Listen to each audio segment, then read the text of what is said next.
Dear friends, we have just concluded the beautiful Pesach holiday, uplifting, family-oriented, happy, with very deep messages and important ones related to redemption of the past and the future. And now we go to this week's Parsha, the reading of Shemini, which is always around the holiday of Pesach. And in Shemini, we have two main subjects. The first and the largest is the inauguration of the Mishkan, when finally the project of the Jewish people, the tabernacle, where God's presence will rest, which they quickly put themselves to with heart and soul and very generously, was finished, and the practice run was made, and it was inaugurated, and on that day God's presence came into the temple. And it remained in the temple for 1,300 years in the various forms that we had the temple until the second one was destroyed.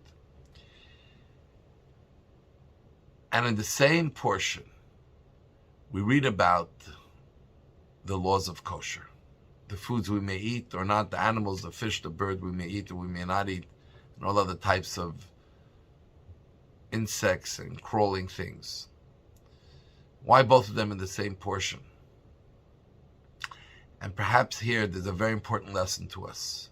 We can all relate to and understand that there is a place set aside for holiness, a building, a temple. Out of the entire Jewish peoples residing in Israel, there was one building that was said, this is the holy place. You go to recognize God, to serve God, become together in unity in serving God.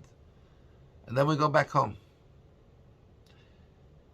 What about today? We don't have a temple. Or what happened when you went back home and you weren't in the temple? Or you didn't live next to the temple. You couldn't even see it from your backyard. So here the Torah tells us, in the same way we inaugurate and we sanctify a temple, every one of us can and must sanctify our own temple, our body, ourselves, by eating certain foods prescribed by God and staying away from foods that God said we should stay away from. The shellfish, pork, non-slaughtered animals, even if they're kosher, birds that are not kosher. We are actually sanctifying ourselves. The sanctification is not relegated to a building that's not really me, but it's about me. When we dedicate a building, it's to learn how to dedicate ourselves. When we dedicate ourselves, we're able to properly dedicate a building to God. Our life is supposed to be holy. Our life is supposed to be sacred. Our life is supposed to be sanctified, lived with purpose and meaning. We use the same word, Kodesh, Kedoshim, for those who give their life up in the name of their Judaism. And unfortunately, this Passover, our hearts were torn as a young family buried two of their daughters and their mother, wife. It was heart-wrenching to watch the funerals, how they all spoke. The father spoke with such strength, the sisters, the brother. Where do people have it within them to do this? These people who die just because they are Jewish, and unfortunately throughout history there have been many, they are the Kedoshim, they are the holiest amongst us. As Moses told Aaron when his two sons died on the first day of the inauguration, B'kroi vayekadesh, for those that are close to me, I sanctify myself. Because at the end of the day, we don't understand God's ways fully and completely. But we know that this is His world.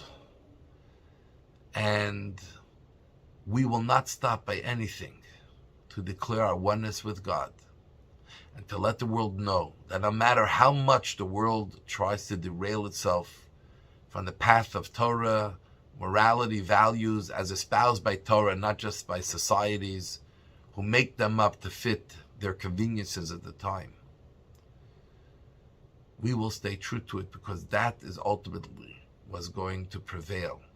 Because ultimately that's the one of goodness. And sometimes it could be very harsh what things go on in the world. But we stay strong. We keep our faith because we know that God is in control of this world.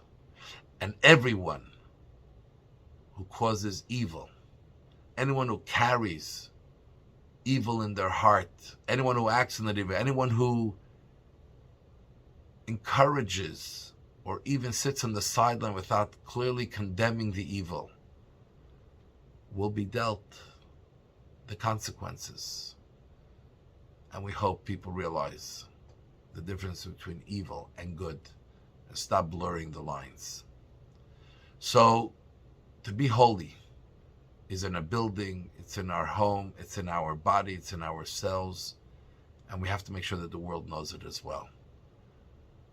May these Kedoshim, may their souls tear the heavens apart to bring Mashiach now for all of us. So God bless you all. We love you all. Shabbat Shalom. Candlelighting time in Montreal, 7:21 p.m.